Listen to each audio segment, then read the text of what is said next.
Time line news അപ്ഡേറ്റ്സിലേക്ക് സ്വാഗതം. പ്രധാന വാർത്ത. അപകടത്തിന് മുമ്പ് മുന്നറിയിപ്പ് നൽകി കോപൈലറ്റ്. പിന്നാലെ വിമാനം തീഗോളമായി. നടുക്കം. ലണ്ടൻ ലക്ഷ്യമാക്കി പറക്കാനുള്ള ടേക്ക് ഓഫിന് ശേഷം സെക്കൻഡുകൾക്കുള്ളിലാണ് എയർ ഇന്ത്യയുടെ AI-171 വിമാനം അഹമ്മദാബാദിൽ തകർന്നു വീണത്. പറന്നുയർന്ന നിമിഷം വിമാനത്തിന്റെ സഹപൈലറ്റ് എയർ ട്രാഫിക് കൺട്രോളുമായി ബന്ധപ്പെട്ട് മേയുടെ മുന്നറിയിപ്പ് നൽകിയിരുന്നു. അതിനുശേഷം ബന്ധം നഷ്ടപ്പെടുകയും വിമാനം തകർന്നു വീഴുകയുമായിരുന്നു.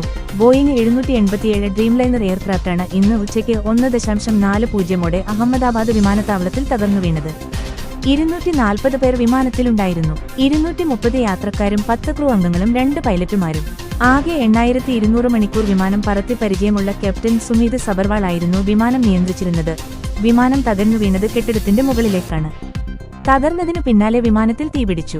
പ്രദേശമാകെ പുക നിറഞ്ഞിരിക്കുകയാണ്. അഹമ്മദാബാദ് ഫയർ ആൻഡ് എമർജൻസി സർവീസസിന്റെ നേതൃത്വത്തിൽ രക്ഷാപ്രവർത്തനം പുരോഗമിക്കുന്നു.